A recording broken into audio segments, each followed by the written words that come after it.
Isa sa pinakamahirap na bayan sa Lanao del Sur ang Malabang, isang fourth-class municipality.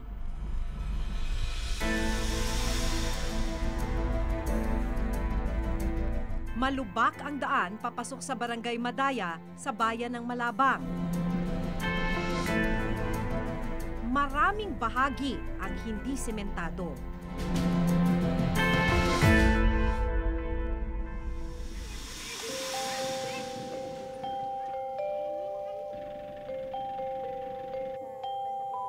Pagsasaka at pangingisda ang pangunahing kabuhayan ng 2,000 residente rito.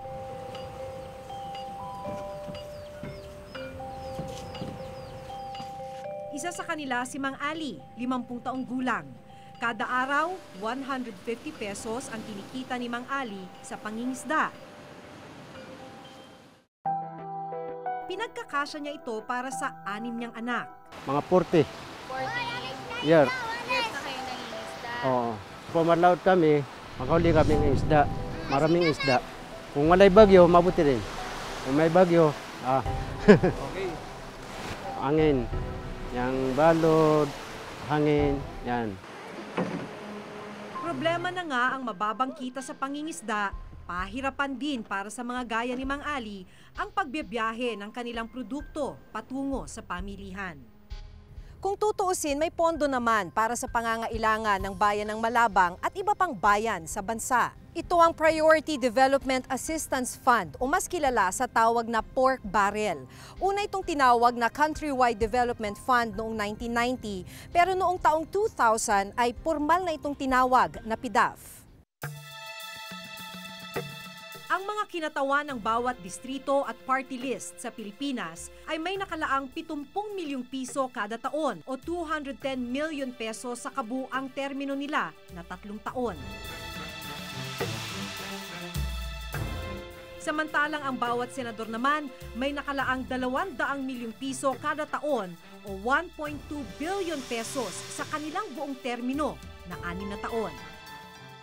Nagmumula ang mga ito sa ating national budget. Ngayong taon, umabot sa 25 billion pesos ang kabuuang pondo para sa pork barrel ng mga mambabatas. Nang suriin namin ang datos mula sa DBM, sa kabuuan, 16 million pesos ang pork barrel na inilaan para sa bayan ng Malabang sa Lanao del Sur noong 2011. Habang noong 2012, naglaan naman ng 35 million pesos para sa bayang ito.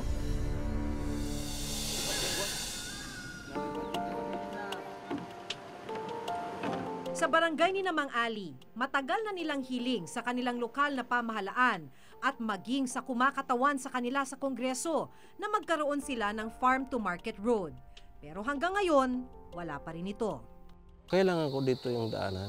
Kahit hindi suminto, yung may maintenance para sa daan dahil sa produkto namin. Dahil may nahihirapan kami dito eh.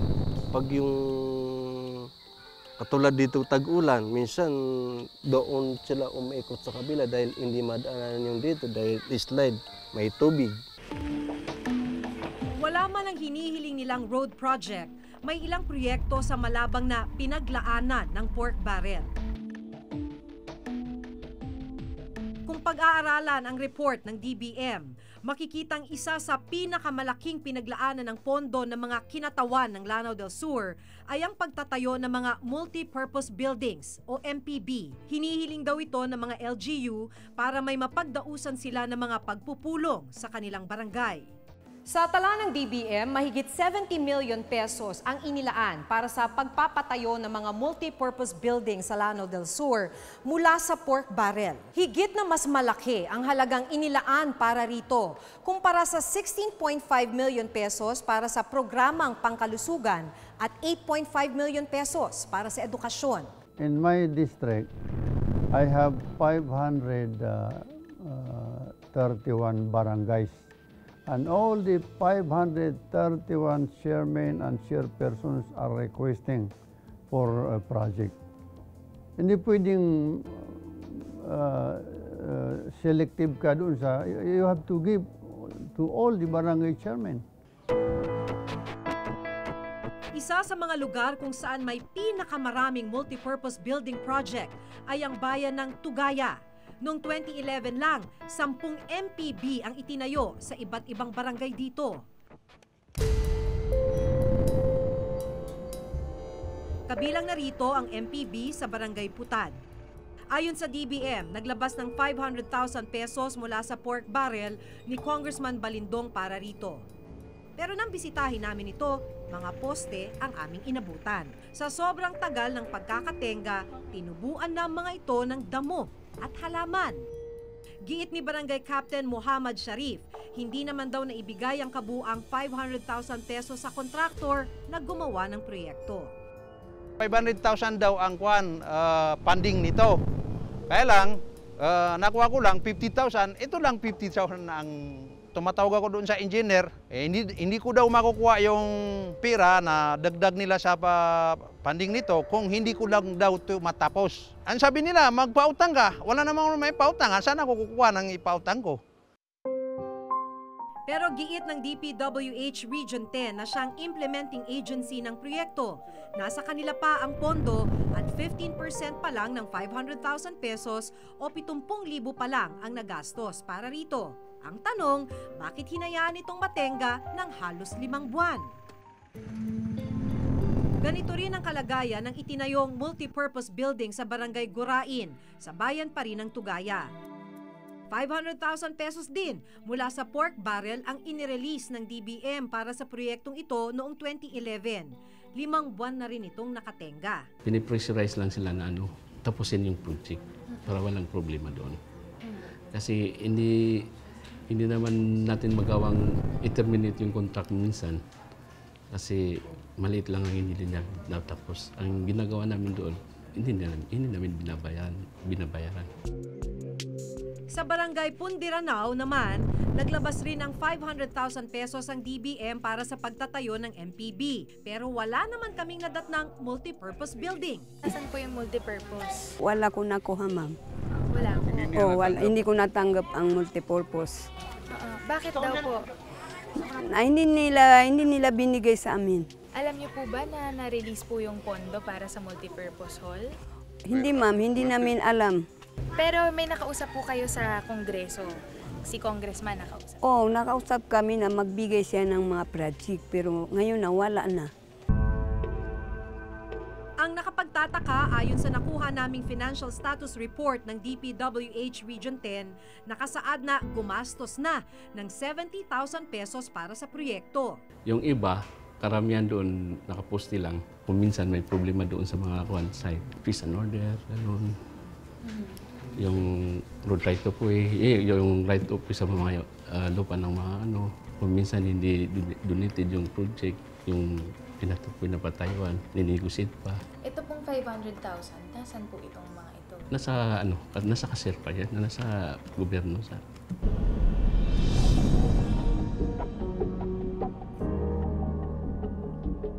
Bukod sa MPB noong July 2012, itinayo rin ang pamilihang bayan sa Kurahab sa bayan pa rin ng Malabang. Ayon sa DBM, nag-release ng 5 million pesos mula sa pork barrel para rito. Pero nang puntahan namin ito, imbis na gusali ay poste lang din ang nakatayo. Hindi ito nagagamit at napakikinabangan. Pero gaya ng sinabi ng DPWH sa mga MPB, 15% pa lang ng pondo ang nagastos at nasa kanila pa ang natitirang pondo.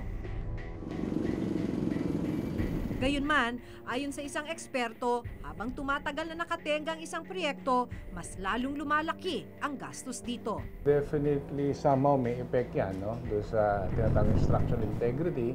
Unang-una yung mga bakal kasi kinalawang na, tumataas yung cost of money, di ba? So pagka itinuloy mo yan, definitely tataas na presyo noon. Pagdating namin sa baybayin ng Barangay Madaya sa bayan ng Malabang, tumambad sa amin ang 6 na fish cages na sira na at hindi na rin napakikinabangan. Hindi bagay yan. Bakit po? Yung bagyo at saka yung balod, yung kusugang yung dagat may murag. May hangin ba sa dagat? So ano pong dapat na gamitin ninyo? Ano po yung... Fishing net.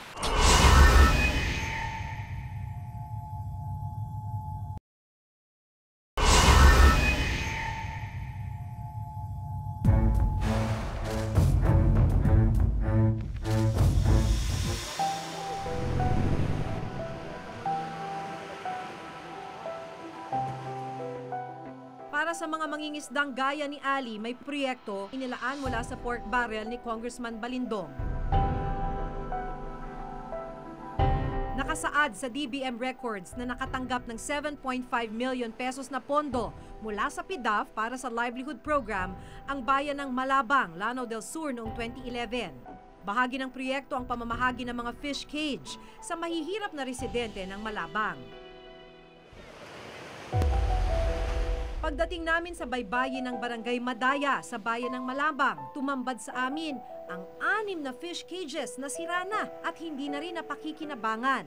Hindi raw kasi angkop ang ganitong klase ng fish cages sa baybayin nila na kadalasang malakas ang alon. Hindi bagay yan. Bakit po? Yung bagyo at saka yung balod, yung kuwan, kusugang yung dagat may murag. May hangin ba sa dagat? So ano pong dapat na gamitin ninyo? Ano po yung... Fishing net.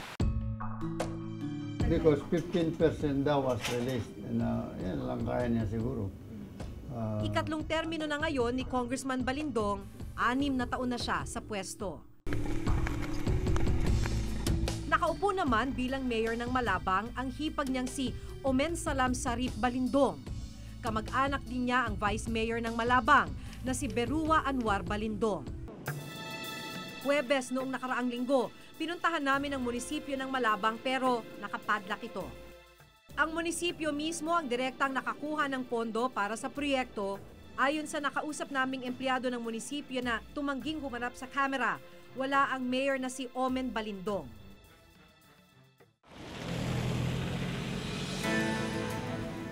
Yung mga barangay chairman, yan, kinukulit nila tayo na Ipinakita namin kay Congressman Pangalian Balindong ang mga nakunan naming problema sa mga proyektong pinaglaanan niya ng pork barrel.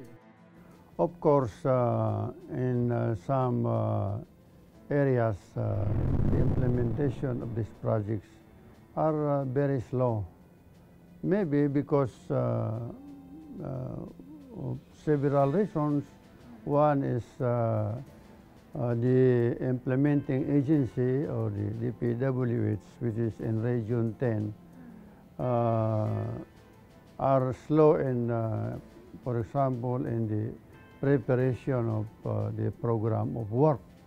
Because before a project is implemented, kailangan muna yung program of work. Now that's one reason.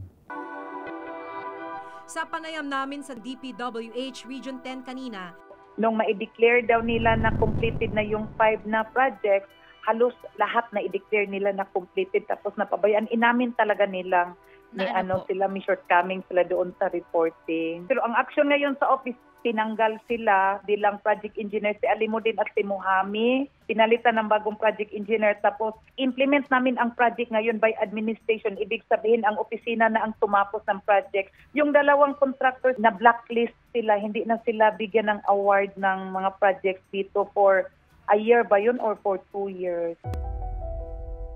ayon naman sa Social Watch, isang grupong nagsusulong ng government transparency dahil isang discretionary fund o nasa kapangyarihan ng mambabatas kung saang proyekto ilalaan ng pork barrel, nagiging prone ito sa katiwalian. It's a basic failure of a control measure. Kasi, okay, maglilista ka na, magsusubmit ka, binibigyan mo ng opportunity, ako ang mamili, ako si congressman ang mamili, ako si senador ang mamili. Kaya that is the basic vulnerability of the pork barrel, the fact that there are no details.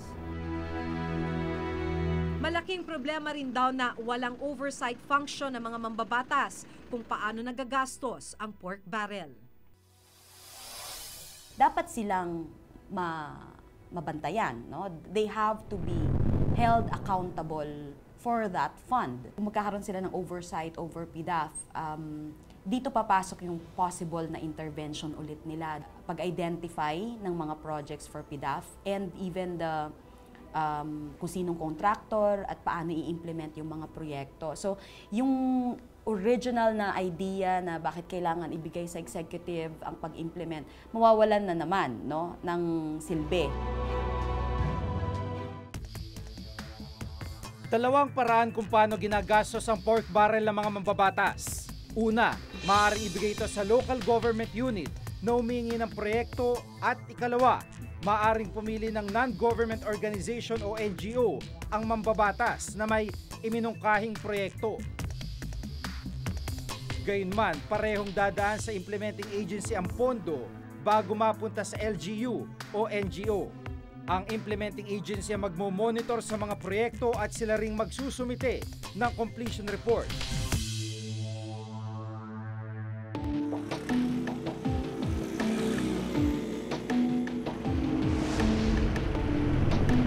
Ilan sa mga programa ng mga NGO ay proyektong pangkabuhayan para sa mga magsasaka. Pagsasakang kadalasang hanap buhay ng mahigit 1,000 residente dito sa Doña Remedios Trindad, isang upland municipality dito sa Bulacan. Isa sa kanila si Mang Raimundo, 56 na taong gulang at may 8 anak. Lahat ng hirap na sa amin. Talagang gobyerno nila nakalaang tumulong sa taong mahirap na kamukha namin. Talagang kami nangangailangan ng tulong.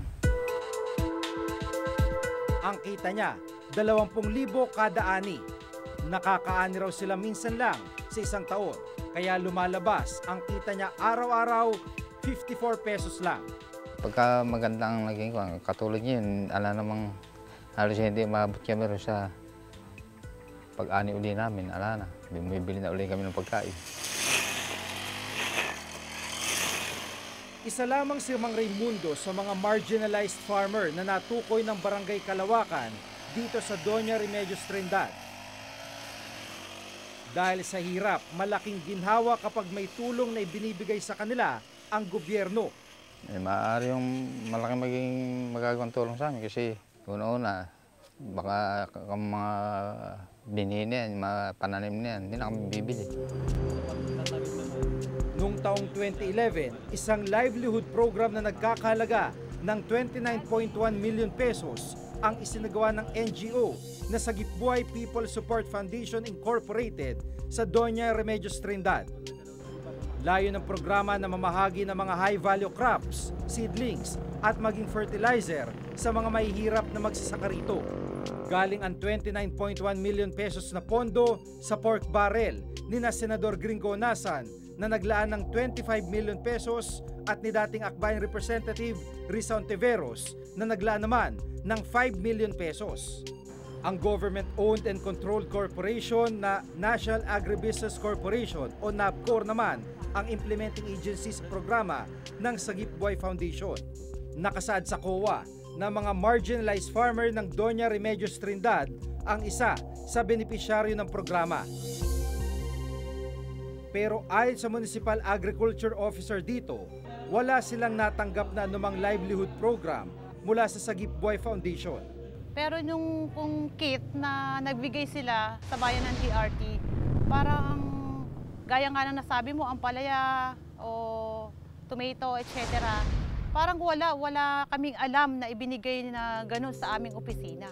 Pino na rin ng COA ang hindi pagsunod ng Sagipbuhay sa mga probisyon ng COA, gaya ng hindi pagsusumite ng aprobado at pirmadong project proposal kung saan dapat nakasad ang objective, target beneficiaries at feasibility studies. Upang malaman kung paano nangyari ito, tinungo namin ang address ng Sagipbuhay Foundation na nakadeklara sa Securities and Exchange Commission o SEC. Pero napag-alaman namin na hindi Sagipbuhay ang umuupa dito.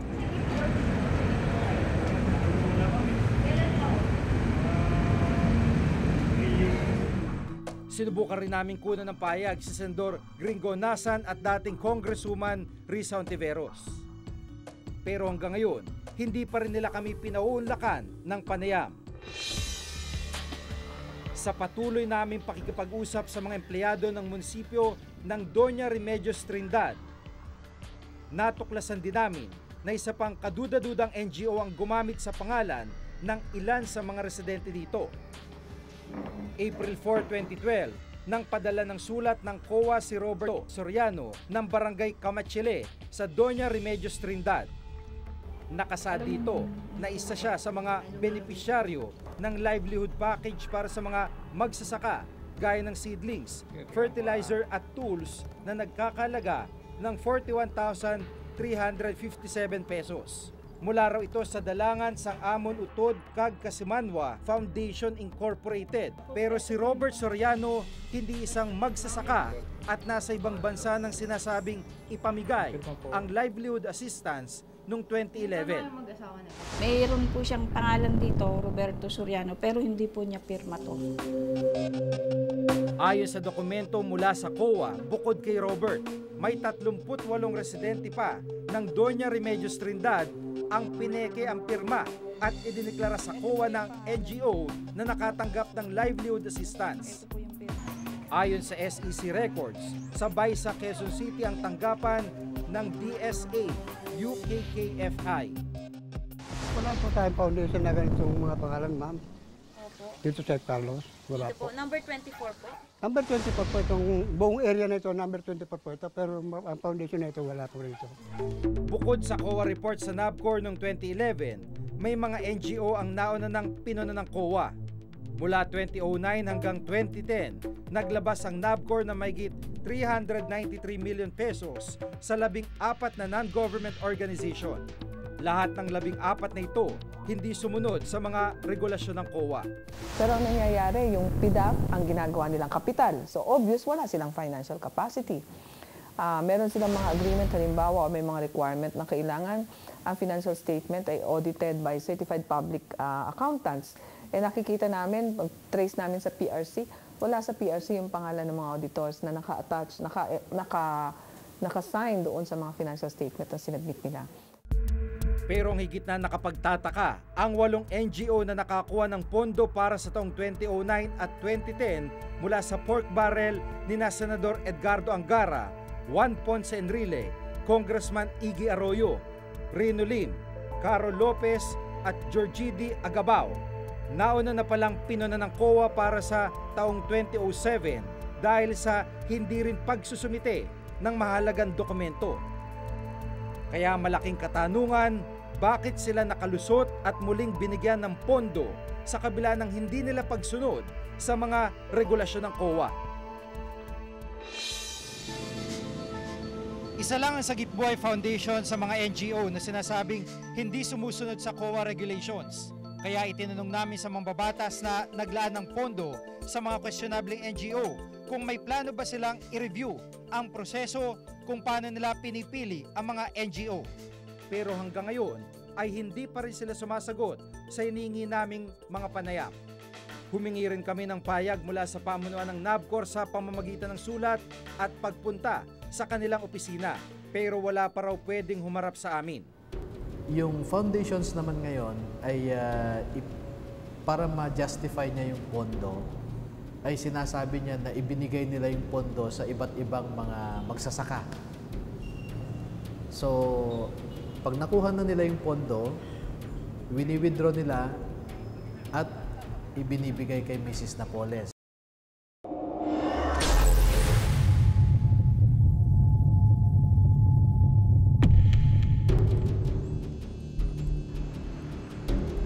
Kabilang ang masaganang ani para sa Magsasaka Foundation sa paulit-ulit na nakakuha ng pondo mula sa pork barrel ng ilang mambabatas. Pinamumunuan ni Ben Hurluy ang masaganang ani para sa mga Magsasaka Foundation na siya ngayong whistleblower sa 10 billion pesos pork barrel scam. Nauna nang idinawit ni Ben Hurluy si Janet Lim Napoles, ang presidente at CEO ng JLN Corporation bilang mastermind umano sa 10 billion pesos scam. Yung foundations naman ngayon ay para ma-justify niya yung pondo, ay sinasabi niya na ibinigay nila yung pondo sa iba't ibang mga magsasaka.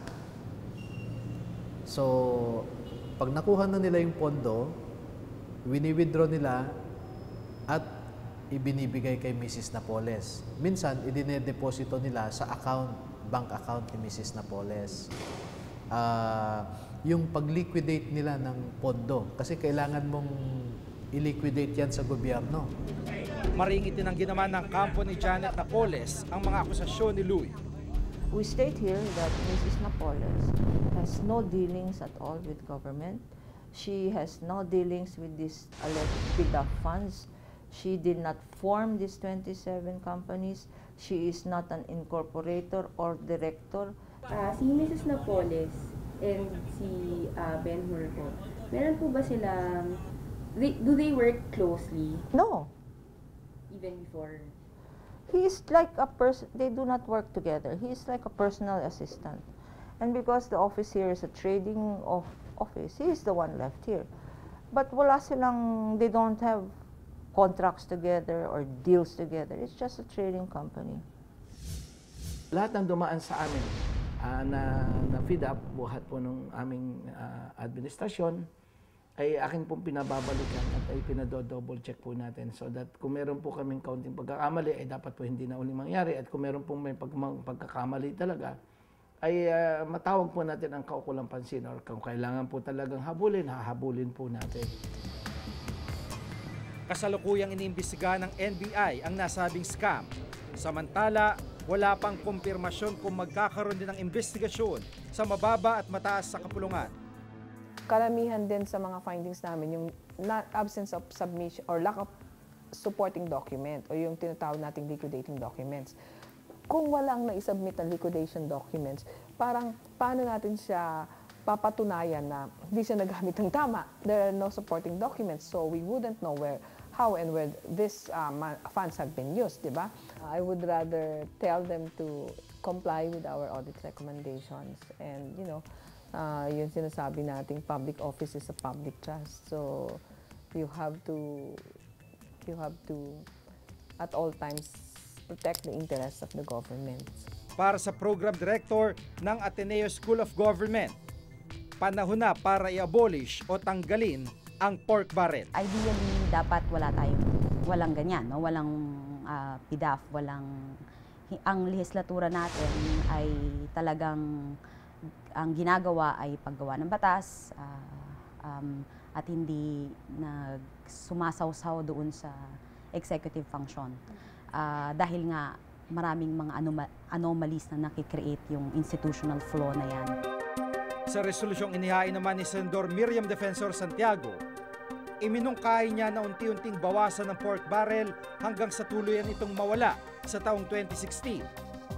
Pero sa pinakahuling pahayag ng Malacanang, inihayag na hindi pabor si Pangulong Noynoy Aquino na tanggalin ang pork barrel. Inatasan kami ng Pangulo na pag-aralan yung buong PDAF at inutusan din niya ako na kausapin si Speaker Belmonte at si Senate President Drilon kung ano ang posibleng pagbabago na dapat mangyari. Kasi merong pagbabagong mangyayari. Ang tanong, gaano kalalim yung pagbabago? Halimbawa, lilimitahan ba natin yung menu para yung mga project na mahirap hanapin pagkatapos magawa, baka pwedeng matigil na yon. Pangalawang direksyon ay baka kung hindi alisin yung mga NGO, ay mag-accredit at mahigpit na maglagay ng accreditation system.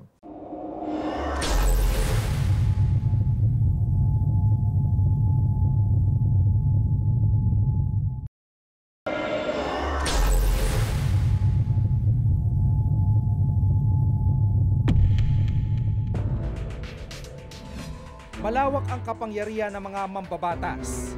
Bukod sa tagapagsulong ng mga batas, may kapangyarihan na rin silang mamili kung sino at ano ang mga proyektong dapat pondohan at bigyang prioridad. Pero sa ilang pagkakataong naging kontrobersyal ang pork barrel, panahon na para gumawa ng paraang matiyak na napupunta ito sa tamang benepisyaryo.